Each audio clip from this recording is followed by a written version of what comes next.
back to today's family connection point. Today we're in Matthew chapter 25, verses 14 through 30, and we're talking about responsibility, faithfulness, and reward. For our kids, we're going to point out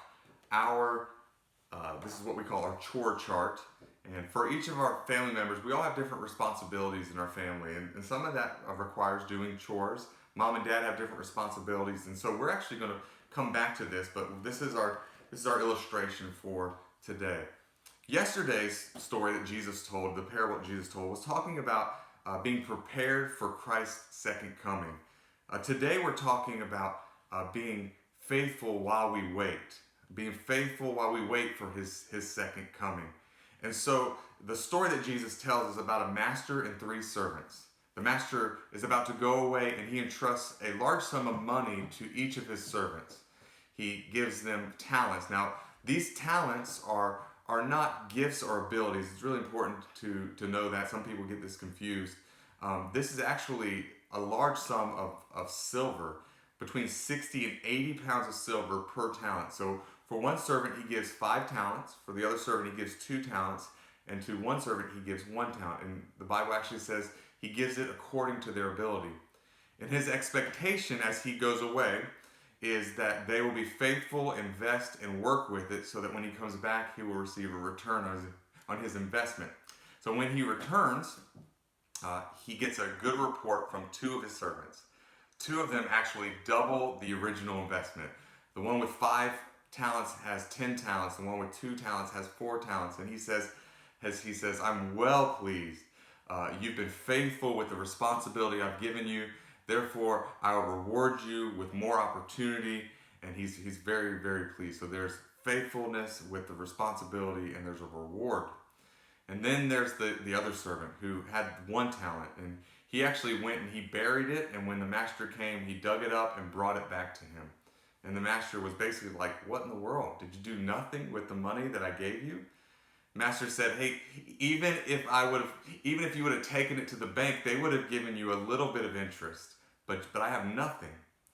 And what some commentators believe is that the reason that this servant buried the money to begin with is because he didn't think the master was going to return.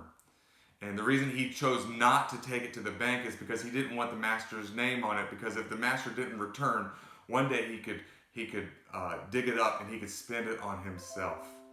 But what we know is this. There were 2 servants who were found faithful, and there was 1 servant who was wicked and was punished. And so the direct illustration for you and for me today is that as we wait for Christ's return, as we wait to be united with the Lord in heaven, we are to be faithful with the opportunities that he gives us. We are stewards of yes, financial resources, but our abilities, yes, but also the opportunities that God gives us. And we are to live in faith, take chances, walk in faith as we live this life so that we might one day see Jesus face to face and he might say, well done, thou good and faithful servant. Now, the other possible application for us, the one I'm going to drive home with my children, is that when you receive responsibility and you're found faithful, you are rewarded with more freedom. See, our kids are constantly asking for more freedom. You know, they look at their older brother and they say, well, how come he gets to do this? Or they have another friend, oh, I'd like to do this thing. Well, that is in accordance for us. It's in accordance with being found faithful with the responsibilities you've been given. So we have a bunch of responsibilities that we ask them to do as part of our family. And as they show themselves faithful and there's a pattern of faithfulness, we release more freedom.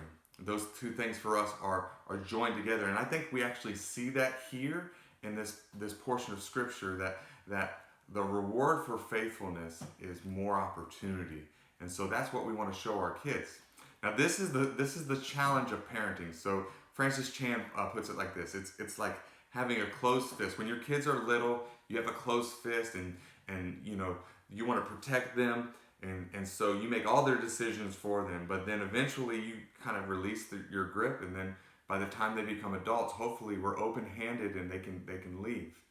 Now, we believe that this release is in accordance with them being shown faithful and trust. And so as they show themselves faithful, we open up our hands a little more, a little more. Now we don't want to get to the end of our parenting and still have this grip like this and then just throw our kids out into the world. We want to be releasing, and that's the challenge. The challenge is to know when to release more freedom. But we believe that release happens in accordance with our kids' faithfulness. And so that's the illustration today for our kids. As they show themselves faithful with the responsibilities that they've been given, they will be given more freedom as a reward. We see that pattern here, but also as we live our life here on earth and wait for the King, we should be shown faithful, or we should be faithful with what God's entrusted to us. So that's the lesson. Hope that's helpful to you. I will see you tomorrow.